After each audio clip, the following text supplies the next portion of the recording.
Jujutsu Kaisen Season 2 popped off mainly because of the wild fights that took place. We had Sukuna, Toji, Jogo, Gojo. Long story short, Jujutsu Kaisen became one of the most influential anime pretty much of all time. And it concluded with Kenjaku beginning the ritual for the Culling games, and we are confused as to why, as to how, and what the Culling games is. We are confused about everything and we are losing our minds. But I have finally come here to supply you guys with a video that will tell you guys exactly what you need to know, exactly what you need to watch and look out for before watching the Culling games arc, which is, I think, going to be another generational run for Jujutsu Kaisen. People of the channel, Box Orthodox, and we'll get right into it. Starting with the big 3 rules. I have to have this paper here to tell me what the rules are. Rule number 1. Players must declare their participation in the Culling game at the colony of their choice within 19 days. Question may be, how do you become a player? Don't worry about it. Any player breaking rule number 1 will be subject to curse technique removal. Non-players who enter a colony become a player and will be considered declaring participation in the Culling game. Pretty much that means if you're not in any of the colonies, which is territory of the Culling game, then you're not a player. You don't have to worry about all of this, meaning there is a limit to this. But second you step foot in the colony, you have declared participation, whether you know it or not. But there is a little helper around that'll like literally tell you, hey, you're in the Culling game. Now there are 5 more rules to go over, along with the rules that you can add on your own, and we'll go over that in just a second. Players score points by ending the lives of other players. Wow, this sounds like a really good game. Sorcerers are worth 5 points. Non-sorcerers are worth 1 point. And cursed spirit players are worth 5 points, meaning if a cursed spirit out of their own volition, or if they are in the colony at all, they are now worth 5 points, meaning their kill is worth 5 points. Rule number 6, 100 points can be used to add a new rule to the game. The game master must accept all new rules that do not prove to prohibit the game's continuation. If a player's score remains the same after 19 days, they will be subject to curse technique removal. Yeah.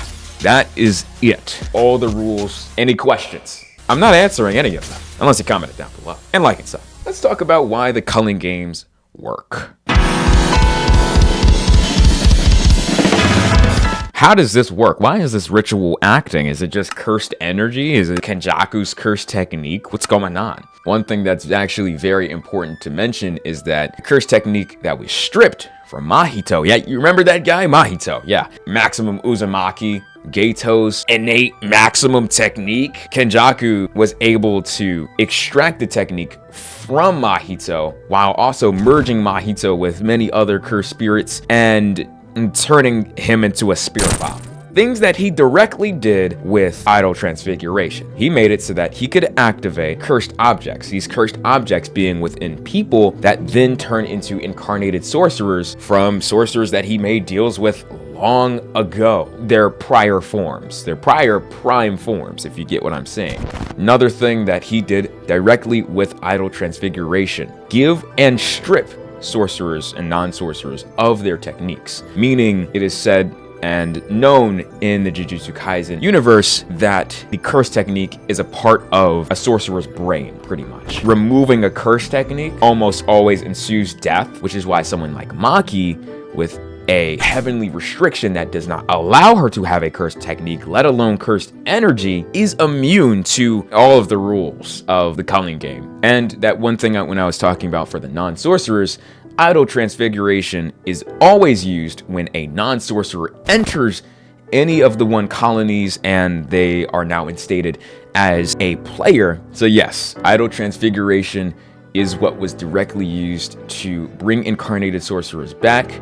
It is also what is used to give and take curse techniques away from people that enter the colonies. That is all of what I know for now, and honestly, I'm done talking about idol transfiguration. Let's talk about how this whole thing is Tengen-centric. Do you guys know what centric means? Okay. It's revolving around Tengen. The only way I can actually answer who Tengen is or what Tengen is by talking about Tengen's curse technique. Tengen's curse technique allows for Tengen to pretty much be immortal.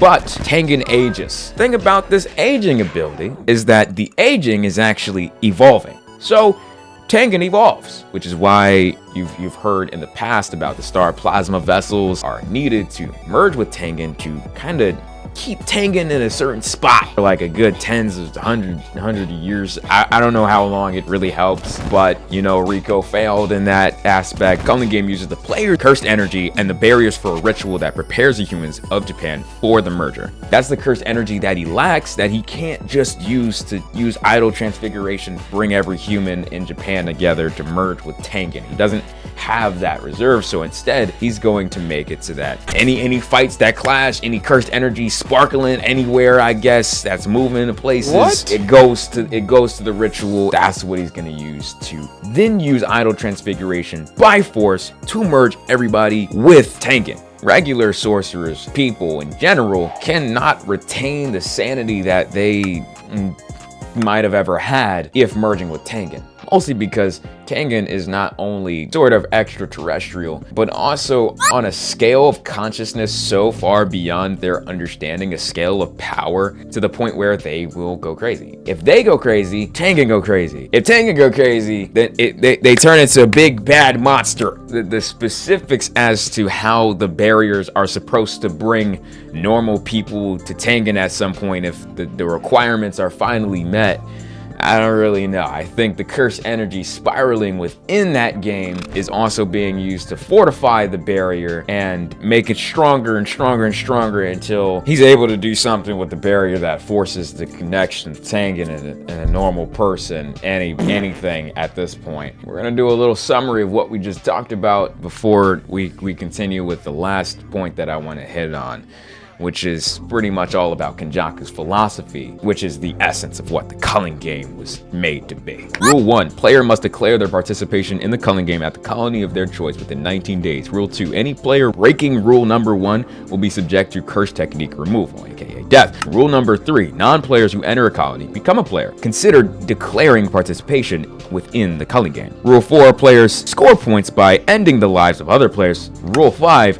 sorcerers are worth 5 points, non-sorcerers are worth 1 point, cursed spirit players are worth 5 points. Rule 6, 100 points can be used to add a new rule to the game. Rule 7, the game master must accept all new rules that do not prove to prohibit the game's continuation. And Rule 8, if a player's score remains the same after 19 days, they will be subject to cursed technique removal, aka death. The beauty of this is that he writes off the rules, listing the game master as an anonymous game master rather than Mr. Kenjaku, especially because he knows that it's possible that he could die. He wants the will of the Culling game to live on even if he were to die. On top of the fact that idle transfiguration is a technique imbued within the ritual, meaning nobody has to, use it. The ritual just needs to be done, and idle transfiguration is going to just take everybody at that point. It's going to take everybody, take it to Tengen, and that's going to be the merger. This is what the merger was depicted as in the manga. Explaining just a bit about Kenjaku's philosophy before we inevitably go, I want to define what cursed energy is to you guys. Cursed energy is a form of spiritual energy, powered and sourced through emotions. If one manipulates the way cursed energy manifests, they can also inherently drive the will of whatever malice spawns out of it. That is my little definition of cursed energy, not something that will describe exactly what it is in a physical way, but it will tell you how it works, how it's fueled, and how it's manifested. This is a sort of point that Kenjaku is hitting on relating to the Culling games. He wants specifically malice. He wants people to kill each other. This is something that he has found to be the greatest source of cursed energy yet, and the greatest driver of cursed energy. Whether it be for survival or for power, it genuinely is going to be the strongest thing that he would need to enact his will. His will of evolving humanity with Tengen, not even that is what Kenjaku is hitting on, but it's rather the fact that he can't imagine what would happen next. Kenjaku's fate is still yet to be known to any anime onlys. This was a video for anime onlys or for people that were just genuinely confused about the Culling game and would like to just get a little refresh. Hope you guys did enjoy. This was Fox Orthodox, and I'll see you guys. Peace.